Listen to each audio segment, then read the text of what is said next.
Okay, we can start now. Oh, Turn Miss off, turn off. the video today. Các bạn ơi, turn off your mic. Turn off your mic. Okay. Phi tắt tiếng đi để cho cô đọc.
Sorry, I can't hear you. Teacher Lloyd á. Chị Thủy ok chưa? I can't hear you. Turn on your mic, Miss Lloyd. Yes, on, right?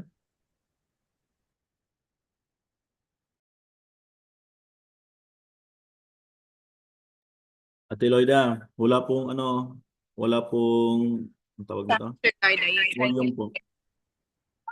Try niyo po change yung ano po. Try mo again. Eto, can you hear me? Yes po, yes po. Ito na lang. Okay, go. Alright.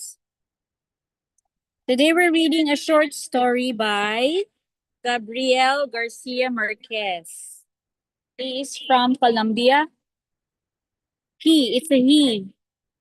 Okay, this is one of his short stories entitled The Handsomest Drowned Man in the World. Sorry, we are noisy here. Okay, The Handsomest Drowned Man in the World by Gabriel Garcia Marquez. First children who saw the dark and slunky bulge approaching through the sea let themselves think it was an empty ship. Then they saw it had no flags or masts, and they thought it was a whale.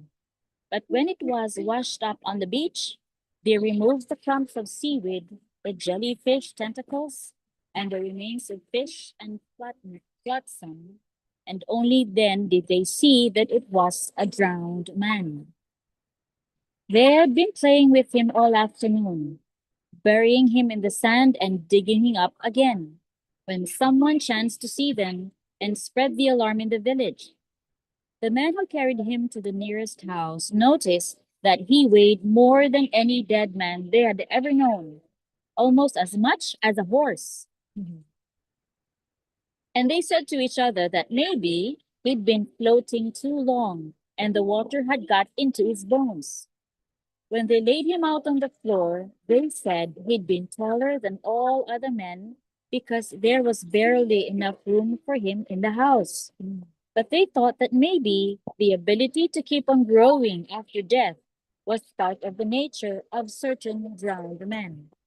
He had the smell of the sea about him, and only his death was part of the nature of He had the smell of sea. Kang. Ay, so noisy, oy! Come on. Can you please move somewhere else, Kang? Thank you. playground time kasi nila, it's playtime. Sorry about that. He had the smell of the sea about him, and only his shape gave one to suppose that it was the corpse of a human being, because the skin was covered with a crust of mud and scales. They did not even have to clean off his face to know that the dead man was a stranger.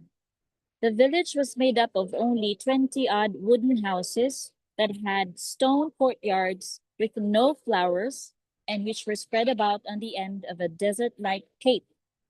There was so little land that mothers always went about with the fear that the wind would carry off their children, and the few dead that years had passed among them had to be thrown off the cliffs. But the sea was calm and bountiful, and all the men fitted into 7 boats. So when they found the drowned man, they simply had to look at one another to see that they were all in there. That night, they did not go out to work at sea, while the men went to find out if anyone was missing in the neighboring villages. The women stayed behind to care for the drowned man. They took the mud off with grass swabs. They removed the underwater stones entangled in his hair, and they scraped the crust off with tools used for scaling fish. As they were doing that, they noticed that the vegetation on him came from faraway oceans and deep water, and that his clothes were in tatters, as if he had sailed through labyrinths of coral. They noticed too that he bore his death with pride, for he did not have the lonely look of one drowned man who came out of the sea, or that haggard, needy look of men who drowned in rivers. But only when they finished cleaning him off did they become aware of the kind of man he was, and it left them breathless. Not only was he the tallest, strongest, most virile, and the best built man that they had ever seen, but even though they were looking at him, there was no room for him in their imagination. They could not find a bed in the village large enough to lay him on, nor was there a table solid enough to use for his wake. The tallest man's holiday pants would not fit him, nor the fattest one's Sunday shirts, nor the shoes of the one with the biggest feet. Fascinated by his huge size and his beauty, the women then decided to make him some pants from a large piece of sail and a shirt from some burial linen, so that he could continue through his death with dignity. As they sewed, sitting in a circle and gazing at the corpse between stitches, it seemed to them that the wind had never been so steady, nor the sea so restless, as on that night that they supposed that the change had something to do with the dead man.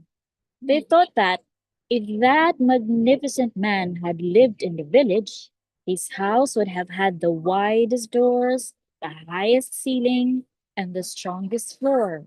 His bedstead would have been made from a midship frame held together by iron bolts, and his wife would have been the happiest woman. They thought that he would have had so much authority that he could have drowned fish out of the sea simply by calling their names, and that he would have put so much work into his land, his springs would have burst forth from among the rocks, so that he would have been able to plant flowers on the cliffs. They secretly compared him to their own men, thinking that all their lives theirs were incapable of doing what he could do in one night, and they ended up dismissing them deep in their hearts as the weakest, meanest, and most useless creatures on earth. Oh, poor husbands. They were wandering through the maze of fantasy when the oldest woman, who was the oldest, had looked upon the drowned man with more compassion than passion, sighed, "He has the face of someone called Esteban." It was They true. started naming him. Most of them had only to take another look at him to see, that he could not have any other name. The more stubborn among them, who were the youngest, still lived for a few hours with the illusion that illusion that when they put his clothes on, he lay among the flowers in patent leather shoes. His name might be Lautaro, but it was a vain illusion. There had not been enough canvas. The poorly cut and worse sewn pants were too tight, and the hidden strength of his heart popped the buttons on his shirt. After midnight, the whistling of the wind died down, and the sea fell into its Wednesday drowsiness. The silence put an end to any last doubts. He was Esteban. The man who had dressed him, who had combed his hair, had cut his nails, and shaved him, were unable to hold back a shudder of pity when they had to resign themselves to him being dragged along the ground.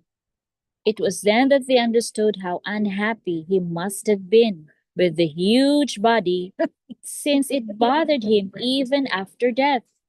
They could see him in life, condemned to going through doors sideways, cracking his head on crossbeams, remaining on his feet during visits, not knowing what to do with his soft, pink, sea lion hands, while the lady of the house looked for her most resistant chair and begged him, frightened to death, "Sit here, Esteban, please."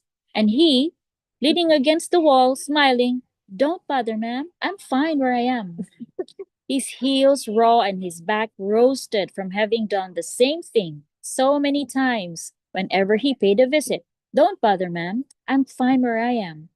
Just to avoid the embarrassment of breaking up the chair, and never knowing perhaps that the ones who had said, "Don't go, Esteban, at least wait till the coffee's ready," were the ones who later on would whisper in big boob finally left. The big boob finally left. How nice. The handsome fool has gone. That was what the women were thinking beside the body of Little Before Dawn. A little before dawn. Later, when they covered his face with a handkerchief so that the light would not bother him, he looked so forever dead, so defenseless, so much like their men that the first furrows of tears opened in their hearts. It was one of the youngest one who began weeping. The others, coming to, went from sighs to wails, and the more they sobbed, the more they felt like weeping, because the drowned man was becoming all the more Esteban for them. And so they wept so much, for he was the more destitute, most peaceful, and most obliging man on earth, poor Esteban. So when the men returned with the news that the drowned man was not from the neighboring villages either, the women felt an opening of jubilation in the midst of their tears. That's it. Time's up. Sorry, Thank you, Teacher Lloyda. you need to read the story on your own. I Man, it's suppose it's you can getting read it good. on your own. 4-page. Yeah. I Send the sent link of the to- story. Thank you, everyone. Thank you, Yeah, thank you, everyone. Miss Thank you, Lola. Miss Lloyda. Yay. See you the same time tomorrow. Yes, yes. You can continue tomorrow. Thank you, Thank you, everyone. guys. Bye-bye. Thank you, Miss Marfay. Thank you, Miss No. Aye.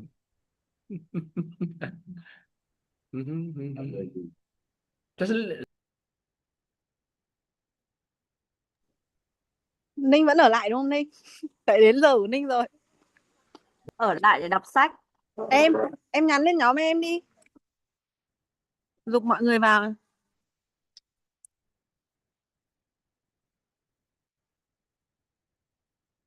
Bây giờ tắt đi nào.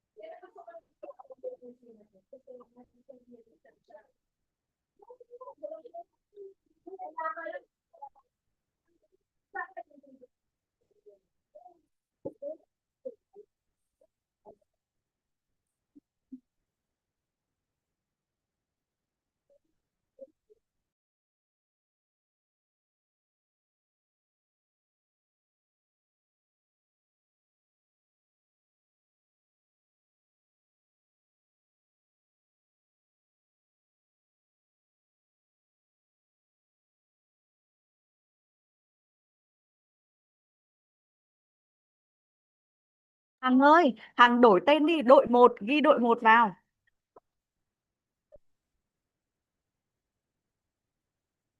Hằng đổi tên giùm đi Hằng. Viết là đội 1 Đồng Hằng. Để có cái cảm là không.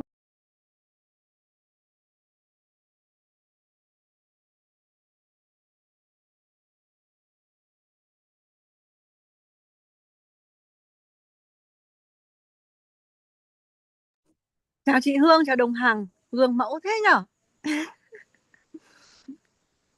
Tuyệt vời luôn.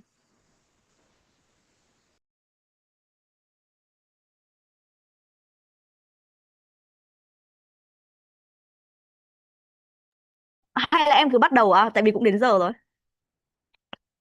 Tập chân. Sao mọi người đi đâu hết vậy?